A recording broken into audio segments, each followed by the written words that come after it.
Yesu asifiwe sana. Karibu katika ibada hii. Tunakupenda sana wewe msikilizaji unaotusikiza siku ya leo. Kwa mapenzi ya Mungu na neema ya Mungu, tunajua wewe ni mtu wa maana mbele za Mungu, na hata ulipo Mungu anakujali. Pia kwa wapendwa ambao ni washirika mlipo, Mungu awasaidie, awatie nguvu katika kipindi kama hiki ambacho Mungu ameruhusu tuendelee kuwapatia ibada zetu katika mtandao. Bwana wa amani aendelee kuwa pamoja nanyi. Bwana wa amani aendelee kuwasaidia. Siku ya leo ni siku ya kipekee, maana Kristo ameifanya hili tupate kuwa mbele zake tukimwabudu, tukimpenda na tukimuinua. Ametupa nafasi hii sisi tunaosikia sauti siku ya leo, ama uliye hai siku ya leo. Amekupa nafasi hii kwa makusudi fulani. Kwa hivyo, ndugu yangu, dada yangu, ulipo, wewe ni mtu wa maana sana mbele za Mungu. Wewe ni mtu ambao Mungu anakupenda, na usidanganywe na yote, ama udanganywe na akili yako uone kama Mungu amekuacha. Ninajua katika kipindi kama hiki, mara nyingi sababu ya matukio ama mambo ambayo tunayapata kama wanadamu, wakati mwingi kama wanadamu tunaweza sema tumelemewa, ama tunaweza ona kama Mungu ako mbali. Tunaweza kuona kama mambo ambayo tunayapitia Mungu hahusiki, ama ashatusahau sababu ya dhambi. Ninakuhakikishia wewe unaosikia sauti hii, heri wewe, maana Mungu wa mbinguni anakupenda sana hata kama wewe ni mwenye dhambi. Kwa hivyo tuungane pamoja, na nina hakika siku ya leo Bwana wa mbinguni atatubariki.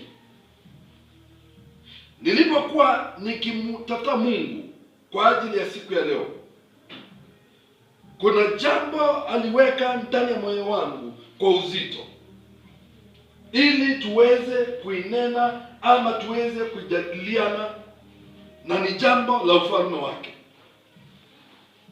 Na siku ya leo nataka kuongelea jambo fulani ambao imekuwa ikitokea katika maisha ya mwanadamu, ama imetokea katika mwaka huu, na imebaki kuwa maswali katika vichwa vyetu kwamba tutatoka aje, vipi katika hali ambazo dunia ama kiumbe mwanadamu kinapatana na hiyo.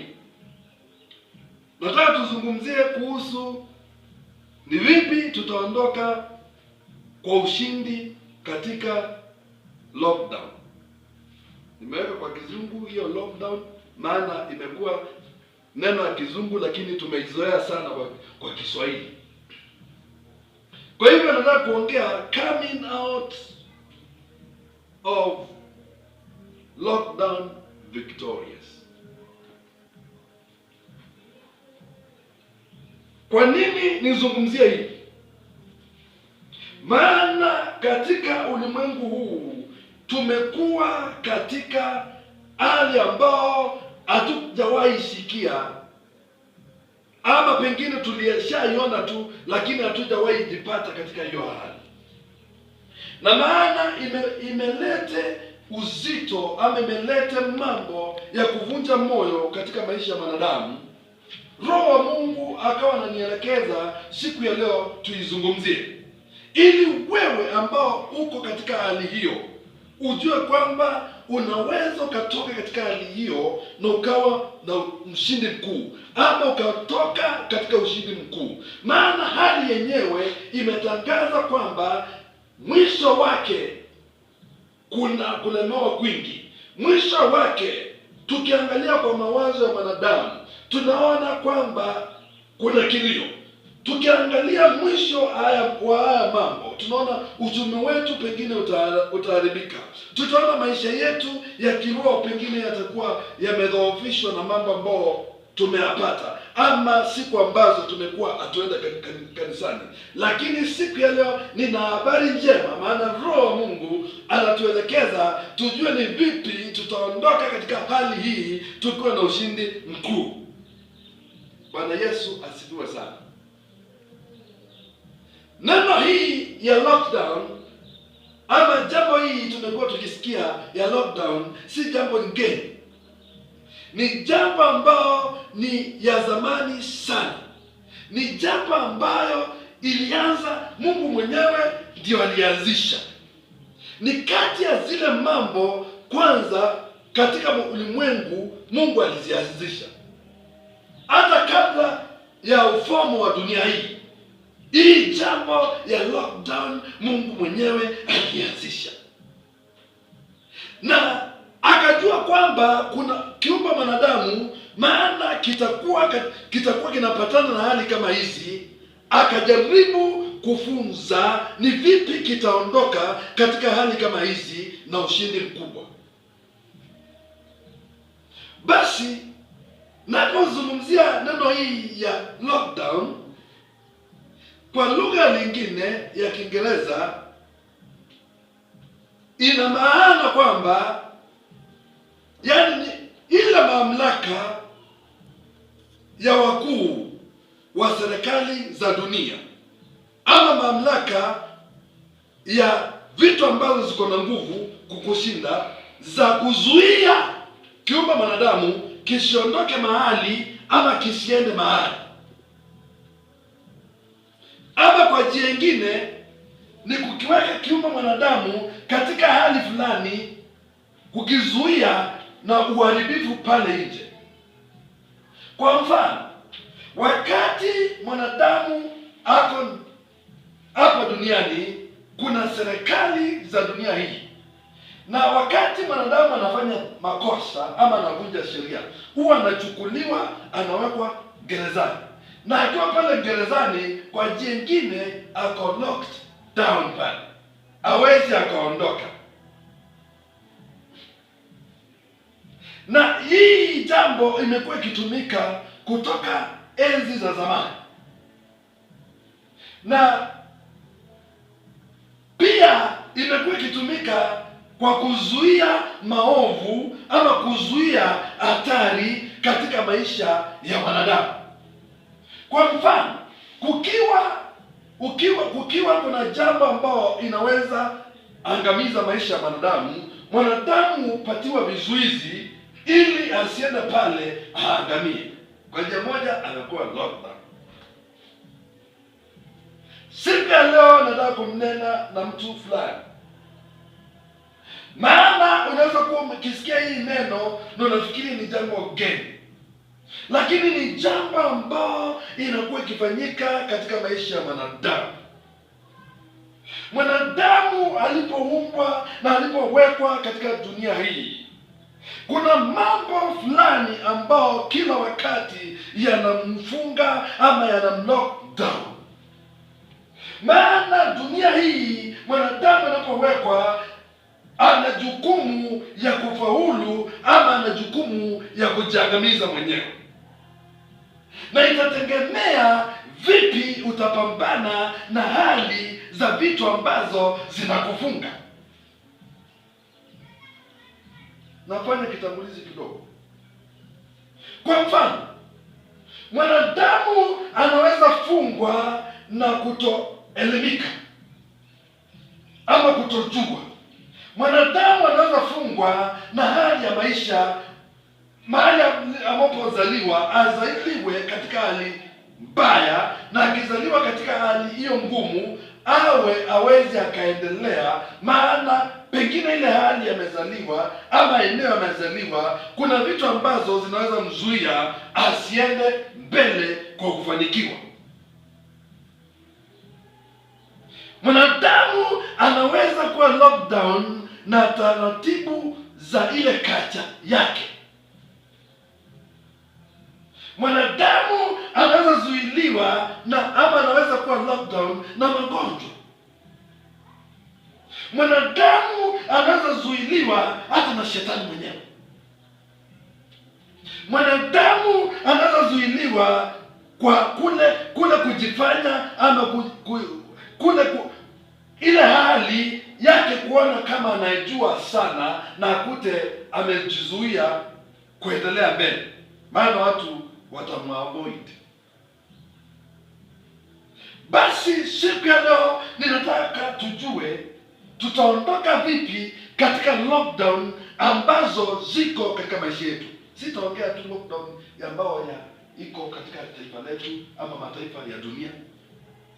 Lockdown ambayo nataka tuongelee ni ile hali yako wewe, mtu wa Mungu, ama unaosikiza ujumbe huu ulipo, vile unaweza ukaondoka katika hiyo hali yako ambayo imekuwa imekufunga. Uwezo ukaenda hatua ya mbele, uwezo ukaenda nyuma, uko tu confined, yaani uko pale, uwezo ukasonga, uwezo ukafanya chochote, maana kuna jambo ambao ina nguvu kukushinda na ujui utaishinda namna gani. Bwana Yesu asifiwe sana. Nataka tuone mfano katika Biblia,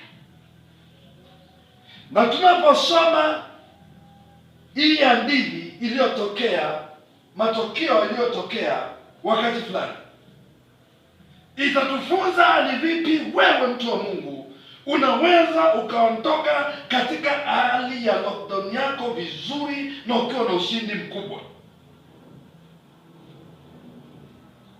Kisa ambacho tunachokisoma, tutasoma kisa cha kwanza cha mamlaka ya mbingu kuweka lockdown katika dunia, na hiki kisa kitatusaidia, maana huu ndio ulikuwa mwanzo wa Mungu kuonyesha kwamba hii jambo iko kwa dunia na itakuwa na itaendelea, na hata siku ya mwisho hii lockdown itakuwa tu, maana kiumbe mwanadamu kuna kila kitawekwa katika ufalme wa Mungu na kila kingine kitawekwa jehanamu.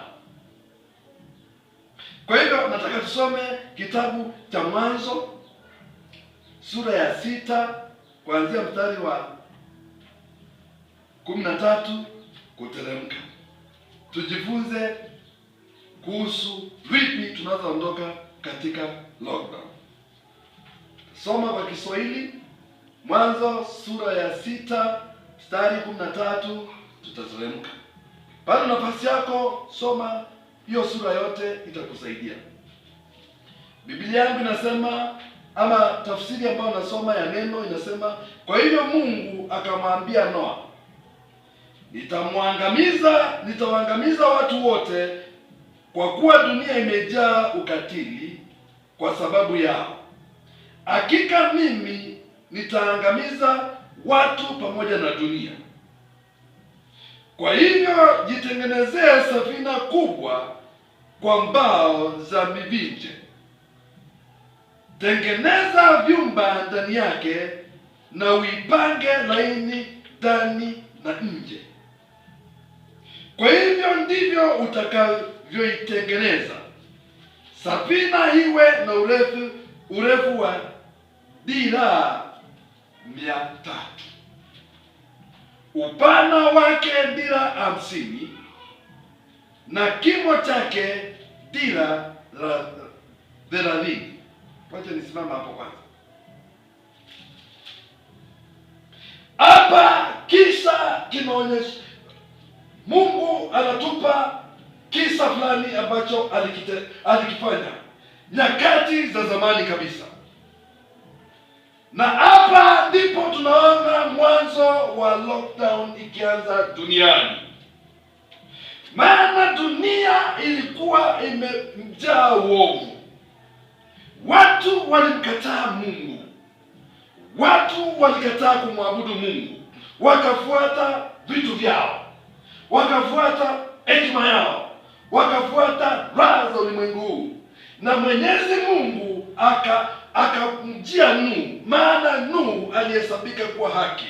Akamwambia Nuhu, kuna mpango ambao ninapanga ninapanga kuleta lockdown ya ajabu katika ulimwengu huu. Ninataka kugawanyisha watu wangu, ninataka kuchukua watu walio watakatifu, niwaweke kando na dunia hii, na hii dunia niangamize. Neno la Mungu nasema, alipokuja kwa Nuhu, akamwambia Nuhu, nataka kupatia utaratibu, maana hakika kiumbe mwanadamu nitapambana nacho, nitakiangamiza pamoja na dunia hii. Siku ya leo, wewe unaonisikiza, mtu wa Mungu, ninataka ufahamu kwamba mambo hayatendeki vile vile tu unaona ikifanyika. Kabla ya kutendeke, kunaye Mungu wa mbinguni ambao huangalia, na anapoangalia anachukua taratibu, na anajua kwamba ingawa kuna haya maovu, ninajua kuna watu ambao wako katika dunia na hawa watu ni watakatifu. Ninajua kuna watu ambao wako katika dunia na wananiabudu, na kuna watu ambao hawaniabudu, na ninataka kufanya jambo hili, na ninapofanya jambo hili lazima niokoe hawa na hawa wengine niwawache. Nataka kuongea na mtu ambao ako katika lockdown katika maisha yake, maana si jambo la kawaida kwa mwanadamu kukaa bila kupatana na mambo kama hayo. Hapa dunia inatuonesha vizuri kwamba kulikuwa na lockdown mara mbili. Moja ni ya mteule aliyeitwa Nuhu, na moja ilikuwa ya pia dunia. Mungu alikuwa anaweka utaratibu kati ya mtu mtakatifu na kati ya watu waovu, na akasema nitaweka mipaka. Hawa waovu nitawaondoa, huyu mtakatifu nitaweza kumkomboa. Unaonisikiza, mtu wa Mungu, mambo ambayo yanapatikana katika maisha yetu na katika ulimwengu huu yamekuwa yakitukia.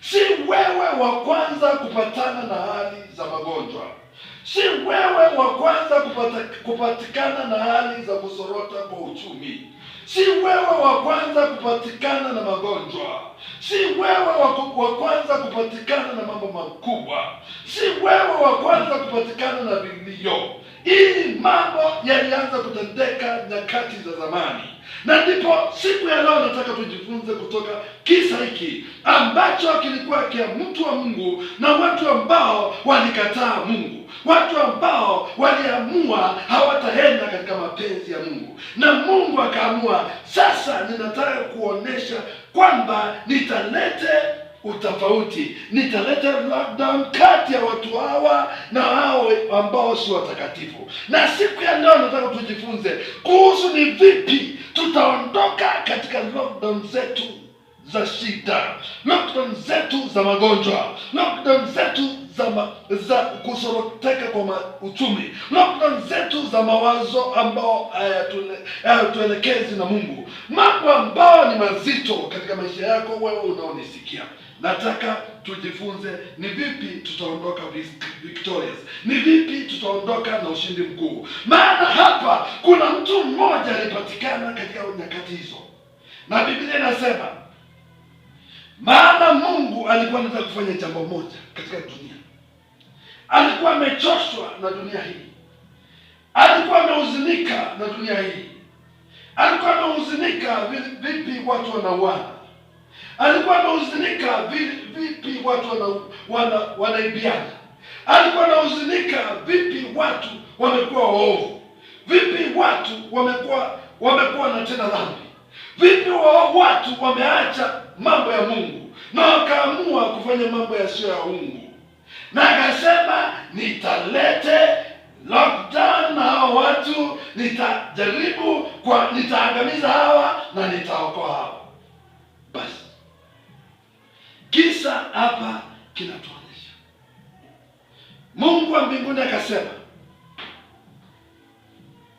maana nimeona haya yakitendeka, ninataka kukuokoa wenu, na sasa na kuonyesha vile utafanya.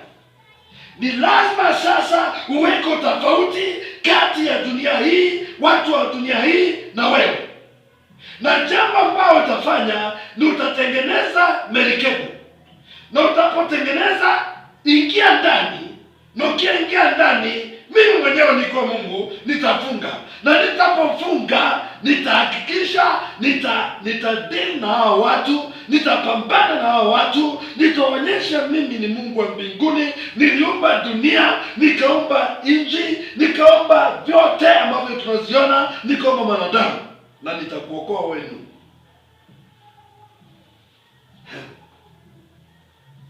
Ndugu yangu unaonisikiza siku ya leo, mtu wa Mungu unaonisikiza siku ya leo, ninajua ninaongea na watu ambao wamevunjika moyo. Ninajua ninaongea na watu ambao wanatumaini. Ninajua ninaweza kuwa naongea na mtu ambao ako katika maumivu. Ninajua ninaweza ongea na mtu ambao anatumaini, hata anatamani kuondoka katika ulimwengu huu.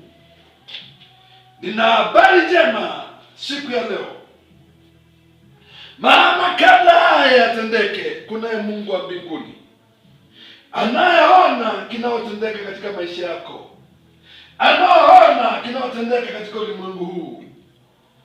Na siku ya leo, huyu Mungu wa mbinguni anajua hali zako, anafahamu hali zako, na anakupenda kwa upendo mkuu, na nakuambia siku ya leo, mtu wangu, ingawa uko katika hali hii ya lockdown ya maisha yako, ingawa hauna kazi, ingawa wewe ni mgonjwa, ingawa unapita mambo mazito, ingawa unapita vilio, siku ya leo ninataka kukuokoa. Nimekuja kwako siku ya leo, nataka kuonesha njia. Ninataka kuweka tofauti, ninataka kuweka tofauti ya dhambi na udunia katika maisha yako. Ninataka kukubadilisha na nikuokoe. Ninataka kukupatia uzima wa milele. Ninataka kukuelekeza, ninataka kukusaidia. Siku ya leo, Mungu wa mbinguni anaongea nawe, anakuambia nataka uepuke hii ghadhabu ambao inapata ulimwengu, na ninataka uondoke na ushindi mkubwa. Chukua hatua sasa kama Nuhu. Jenga merikebu siku ya leo. Anza kujenga merikebu hii. Unapojenga, ingia ndani. Mimi Mungu nitaifunga. Ninapopiga dunia na dhambi, ninapopiga angamiza wenye dhambi, ninapoangamiza nitakuokoa. Unaonisikiza mtu wa Mungu, kipindi ambacho tunakaa ni kipindi cha hatari. Ni siku za mwisho zaidi. Mungu wa mbinguni anatafuta Nuhu wa siku ya leo. Mungu wa mbinguni anatafuta watu ambao watakuwa wenye haki, watu ambao watakaookoa. Maana tayari dunia imejaa ghadhabu ya Mungu. Mungu ameruhusu mambo yafanyike ili ajaribu kuokoa watu wake, na hakika wenye dhambi wataangamia tu. Hawawezi wakaepuka, hawawezi wakaondoka katika lockdown zao na ushindi, wataangamia tu. Mungu wa mbinguni siku ya leo anazungumza na moyo wako, wewe unaosikiza ama wewe utakaosikiza ujumbe huu, kwamba anataka kuondoa kwa ushindi mkuu katika hali za dunia hii. Anataka kusaidie kwa neema kuu katika hali za dunia hii, katika kilio ambacho napita. Anataka kusaidia na kuonekanie. Anataka aponye maisha yako. Anataka kukupe uzima wa milele. Anataka arembeshe na akushindanie hata kiuchumi. Siku ya leo ndio maana nasema Nuhu, nakupa hii habari. Wewe mtu unaonisikiza, unapatiwa hii habari. Roho wa Mungu anakupa hii habari, anakuambia hakika dunia hii Mungu ataiangamiza, maana hii dunia sio yako na sio yangu. Hii dunia ni ya Mungu wa mbinguni. Anasema yeye ako tayari kumkomboa yote, hata kama hali iko vipi. Ako tayari, atakaye kuwa tayari kujenga merikebu hii na kuingia ndani, kujificha pale, Mungu wa mbinguni atamuokoa. Ghadhabu ambazo tunaziona siku ya leo, mambo ambayo tunaona, wengine wanalalamika, wanasema magonjwa ni mabaya. Kumbuka kwamba haya magonjwa Mungu mwenyewe aliyaumba, na hakuyaumba yaue mwanadamu. Aliyaumba yakae tu katika anga ama maji kama dunia, kwa madhumuni ya kutumika na Mungu wakati kiumbe mwanadamu kinakataa. Na ndio maana Mungu akasema, nitalete gharika katika dunia hii. Mvua ni mzuri na ni ya Mungu, inatusaidia, lakini inaweza tuua. Unaweza uliza, kwa nini Mungu aiumbe namna hiyo? Kwa nini hata kuwa na mtetemeko wa ardhi? Hizi vitu ni vitu ambazo Mungu ameziumba ili kiumbe mwanadamu kinapomkataa Mungu athibitishe ukuu wake, athibitishe nguvu zake. Mwanadamu ajue kwamba kuna Mungu mwenye nguvu, kuna Mungu mwenye uwezo, kuna Mungu wa mbinguni, kuna Mungu muumba vyote. Siku ya leo unaonisikiza, umebarikiwa. Wewe unaosikia sauti hii, umebarikiwa. Mungu wa mbinguni anakuambia leo, nakuja katika maisha yako. Mateso ambayo umekuwa ukipita, ninakuja kukuondolea.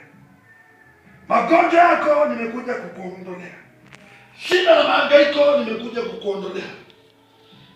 Watoto wako wamekuwa kipitia shida, wamekuwa hawakusikii, wameingia katika matatizo na dhambi, wameingia katika nasa za dunia hii. Mungu wa mbinguni anasema, nataka kukuondolea, nataka kukusaidia, lakini lazima nipate jambo fulani ili nikuje nikusaidie.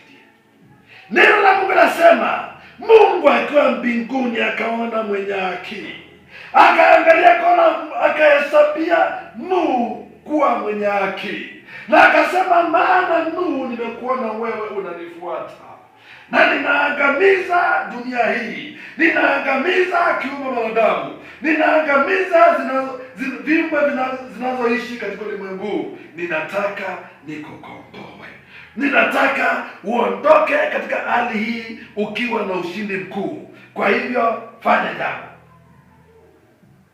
Unaonisikiza, Roho wa Mungu anakuambia fanya jambo. Nuhu akaambiwa, tafuta miche, anza kujenga merikebu, na utapomaliza hii merikebu utaingia ndani. Akampa sheria za kujenga hii merikebu. Na maana ninahubiri, sitafunza ama safina. Kiswahili ni ngumu, lakini najua mmenipata. Safina, merikebu, I think the same. Lakini Mungu ni mwaminifu. Haleluya! Akasema, nitakupa hatua, nitakuonyesha vile utavyotengeneza hii safina, na unapoingia ndani, mimi nitakuokoa. Katika ulimwengu huu tupo, Mungu wa mbinguni amedhihirika, anasema, mwanadamu, nimekuleta katika hii hali, na mwanadamu, makusudi yangu ni nikusaidie. Mwanadamu, makusudi yangu ni nikubariki. Mwanadamu, makusudi yangu ni nikuponye. Mwanadamu, makusudi yangu ni nikuinue. Mwanadamu, makusudi yangu ni nikupe ushindi wa ajabu. Lakini fanya hivi ili nikusaidie. Unaweza niuliza mnenaji wa leo, mimi nimeombewa, mimi nimetoa sadaka kubwa, mimi nimefanya mambo makubwa, lakini sijasaidika. Kweli unaosema inaweza fanyika? Kweli ninaweza nikapona na Yesu? Kweli ninaweza nikasaidiwa na Yesu? Nimejaribu nikakosa. Nina habari njema kwako, ewe mtu wa Mungu, wewe unaonisikiza, unaosikia sauti hii. Nina habari njema kwako. Mungu wa mbinguni anakuambia chukua hatua ya kuchukua miche, ama chukua hatua ya kunijengea sarafina. Na unaponijengea hii sarafina, mimi nitakusaidia. Utaingia pale ndani, hata usifunge, nitaifunga mwenyewe. Watu wamekataa mambo ya Mungu.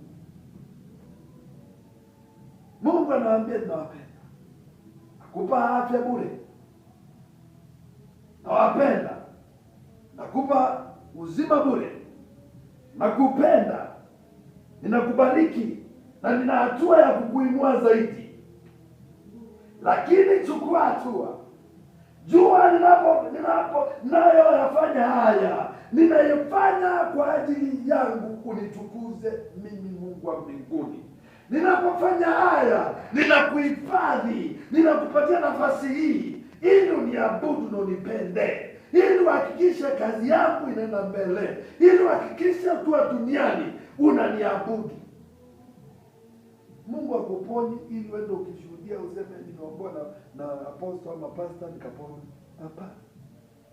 Mungu akubariki ili ununue meli, ununue ndege, ununue highlands, ukae sehemu ambao ni za kifahari. Ndio, ni vizuri. Lakini sababu kubwa ya Mungu kukusaidia ni wewe umwabudu, umpende na uhakikishe kwamba injili yake yaenda mbele. Maana anatupenda sisi wote. Najua sisi wanadamu tuna mambo ya ajabu. Wakati unaona ghorofa mzuri ama mansionette mzuri imejengwa, unaona ni kitu mzuri. Lakini aliye pale ndani anaokaa pale amejaa kilio. Anauliza, nilikuwa nafikiri hii mambo ni mzuri. Sasa hii shida niko nayo. Napiga kwa moyo, nasikia unapiga haraka, unapiga kidogo. Sasa ni nani atanisaidia? Mungu wa mbinguni anakupenda wewe, mtu wa Mungu unaonisikiza. Siku ya leo nataka tufanye kama Nuhu. Tuchukue hatua na tuseme sisi tunajua Mungu anatuokoa. Anatukomboa na magonjwa, anatukomboa kutoka shida, anatukomboa kutoka mateso. Lakini lazima tupatikane wenye haki, watakatifu, wenye haki, watakatifu. Hekima, maarifa yako ikusaidie. Wai wako ni mdogo sana mbele za Mungu. Majivuno yako haiwezi kukusaidia. Mungu wa mbinguni leo ananena nawe, mtu wake, kuambia kuna hatari katika dunia hii. Nimewapatia ishara kwamba hivi karibuni kiumbe mwanadamu nitakiangamiza ambacho kinitii. Lakini nakupatia nafasi. Mimi nataka kukubariki. Mimi nataka kukuokoa. Nataka kukuponya. Lakini lazima uwe mtakatifu. Lazima uamue na ukae maisha ya kunipendeza. Lazima ujenge merekebu na ukae ndani. Pengine ama ujenge ile safina na ukae ndani. Natumia merekebu sana lakini ni safina Kiswahili. Nashukuru Mungu wa mbinguni maana ni mwaminifu. utanipata mahali ulipo. Safina ya leo ambayo tumepatiwa ni neno la Mungu aliye hai. Asema tujenge imani yetu katika Biblia, tujenge mawazo yetu katika neno la Mungu, kutembea kwetu tukujenge katika neno la Mungu, kunena kwetu tukujenge katika neno la Mungu, kutembea kwetu tukuweke katika neno la Mungu, kufikiria kwetu tukuweke katika neno la Mungu. Ninakuhakikishia wewe unaonisikia, ukijenga safina yako katika neno la Mungu, dunia yako itakuwa imara. Mungu wa mbinguni atakusaidia, maana uponyaji uko katika neno la Mungu. Mali unaotafuta kwa bidii iko ndani ya neno la Mungu. Uzima unaotafuta na bidii, uhai unaotafuta na bidii uko katika neno la Mungu. Watoto wazuri wanaotii wako katika neno la Mungu. Watu wazuri wako katika neno la Mungu. Maisha mazuri, maisha ya amani yako katika neno la Mungu.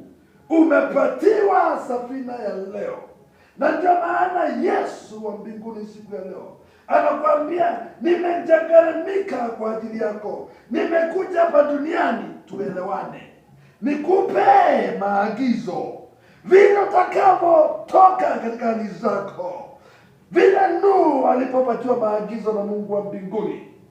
Yesu amekuja hapa duniani akasema, ingawa wewe kama mwanadamu umekuwa mwovu, nimeamua kuja nikufe, nisulubiwe, niteswe kwa ajili ya magonjwa yako, niwe masikini kwa ajili ya wewe kutajirika, nisaidiwe, yani nije nikusaidie wewe kama mwanadamu. Vile utafanya ni unifuate, vile utafanya ni ufuate haya maagizo ambayo nakupatia. Kaa maisha ambayo ni yangu, nikubali mimi, kaa ndani yangu, nami nikae ndani yako, na nikikaa ndani yako nitakuelekeza na nitakupeleka mbinguni, nitakusaidia, nitakupa vitu ambazo unatafuta. Unajua, tumekuwa tukitafuta fedha nyingi. Jambo la ajabu, fedha nyingi za dunia hii zinatengenezwa na makaratasi. Makaratasi ni Mungu ameumba miti. Akiondoa miti hii dunia, hiyo pesa utakuta ni ovyo. Watu wa dunia hii wanatafuta dhahabu, wanatafuta almasi. Mungu akiziondoa katika dunia, sijui mwanadamu atafanya namna gani. Siku ya leo, wewe mtu unaonisikiza, mtu wa Mungu, Mungu anakupenda na upendo wa ajabu. Anakuambia, anza kujenga katika mimi, anza kuwa katika mimi, na ukiwa ndani yangu mimi nitakuongoza. Kama ni uponyaji nakupa. Madawa ya dunia hii nasema ni mabaya, ni mazuri, yanatengenezwa kutoka vitu ambazo zimetoka kwa asili. Mungu mwenyewe aliziumba, miti na vitu kama hizo. Mungu akiondoa, sijui mwanadamu hawezi ishi. Na ninakwambia wewe mtu wa Mungu unaonisikiza, Mungu wa mbinguni ana mpango mwema na maisha yako. Umehangaika, umenyanyasika, umelia, umeteswa na magonjwa, umeteswa na ufukara, umasikini, umeteswa na mambo mengi. Hata wengine wameenda kwa waganga na wagaguzi, hata wachungaji wa uongo ili wasaidike. Mungu wa mbinguni anakuambia, msaada wako upatikani pale. Msaada wako utapatikana ndani ya Yesu. Na ukiingia ndani ya Yesu, Yesu Kristo atakusaidia, atakupa uzima. Mungu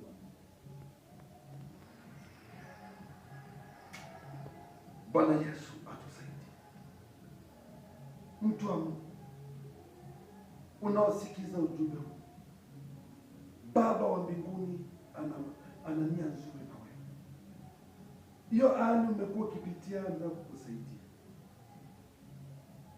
Hiyo mateso, kunyanyasika umekuwa ukipitia, haujui umfanye nini. Mungu wa mbinguni anakusaidia. Anataka kukuokoa na haya mambo yako, hata haya magonjwa kutisha yapo, hata kukusaidia nayo, hata kukuokoa asikupate. Anakuambia vile utafanya ni kwamba ingia ndani ya Yesu, na ukiingia ndani ya Yesu, maana ndio safina ya leo. Haya mambo, ugonjwa kabla ukuje utapata Yesu, maana wewe umeingia ndani ya Yesu. Ukiingia ndani ya Yesu, shida kabla zikupate zitapata Yesu. Na hakuna shida kubwa kuliko Yesu. Hakuna magonjwa kubwa kuliko Yesu. Uvukano kija utapata Yesu, wewe utakuwa ndani ya Yesu. Yesu atapambana nayo. Na siku ya leo nataka tuamini, nataka kuamini na mtu anaosema nimechoka na kutegemea akili yangu, nimechoka na kukaa katika kifungo hiki, na ninataka kuondoka kwa ushindi mkuu. Siku ya leo tunataka kuondoka katika lockdown zetu kwa ushindi mkuu. Tuingie ndani ya Yesu, maana yeye hawezi kuwa locked down na dunia hii. Hawezi kuwa locked down na mambo ya dunia hii. Tunapokuwa ndani ya Yesu, haya mambo mengine Yesu kabla yatufikie, Yesu atapambana nayo. Na hiyo ndio nataka. Unaweza kusema, mtu wa Mungu, nimesikia sauti ya Mungu siku ya leo, na mimi hakika ninampenda Mungu, lakini hata kama nimempenda, nimekuwa niko kando.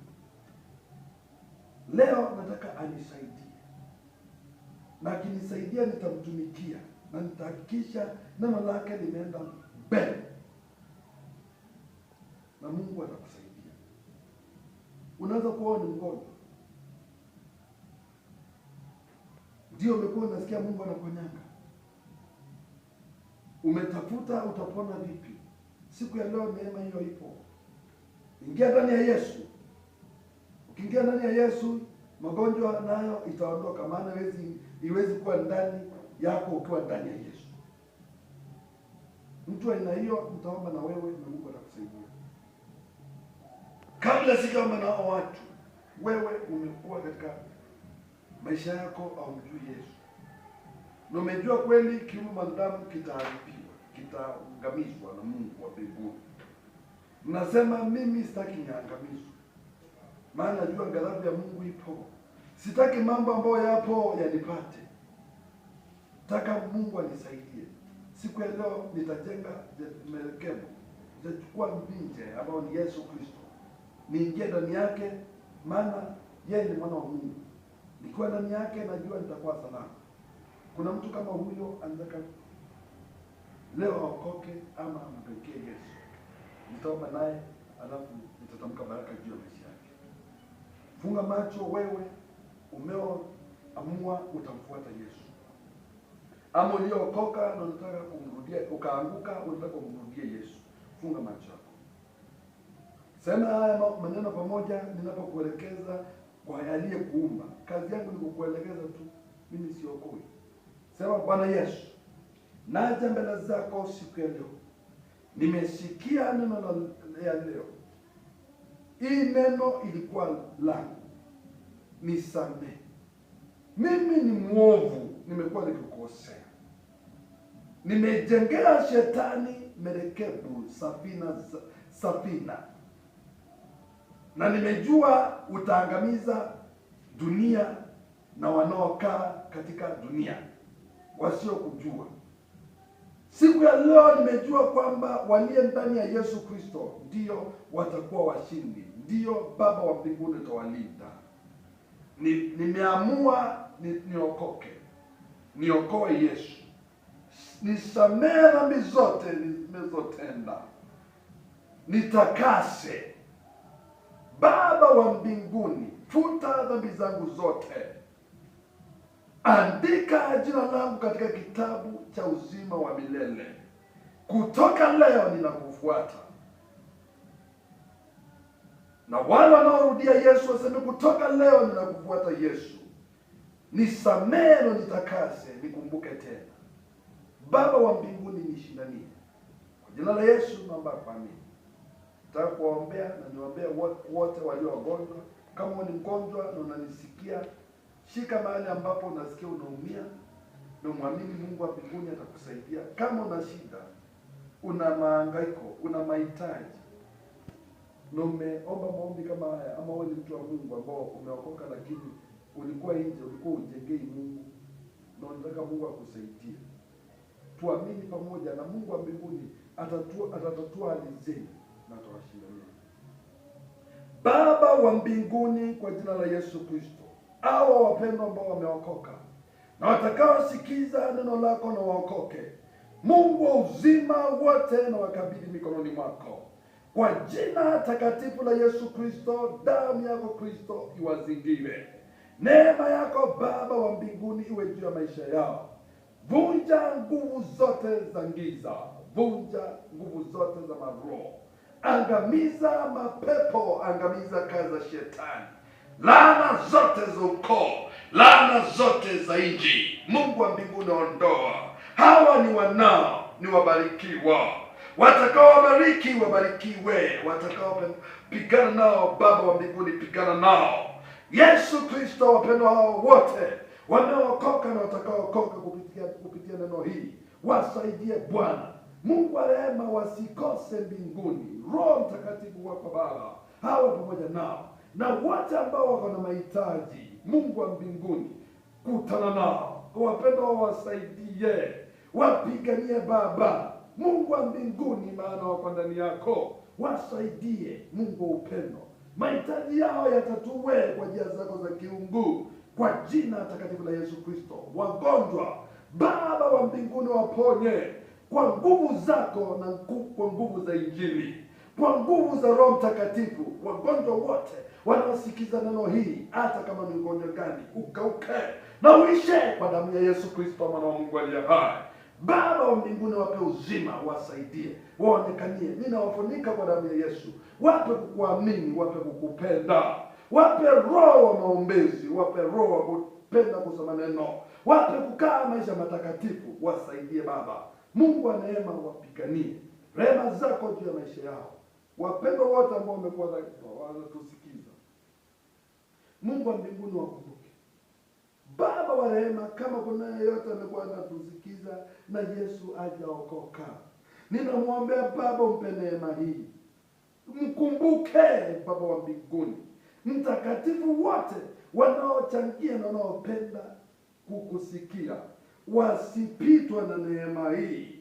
Baba pia waonekanie, dhibitisha kwa nguvu na miujiza katika maisha yao, wajue kweli wewe ni Mungu mwenye nguvu. Washangaze kwa mambo unawatenda. Pinga shetani na nguvu zake katika maisha yao, na waokoe Yesu Kristo wa mbinguni. Asante maana ni mwaminifu, uinuliwe na utukuzwe maana ni Mungu mkuu. Ubarikiwe Baba maana umetusikia. Kwa jina la Yesu tuomba kuamini. Amen. Wewe umeosikia neno la Mungu, umeokoka.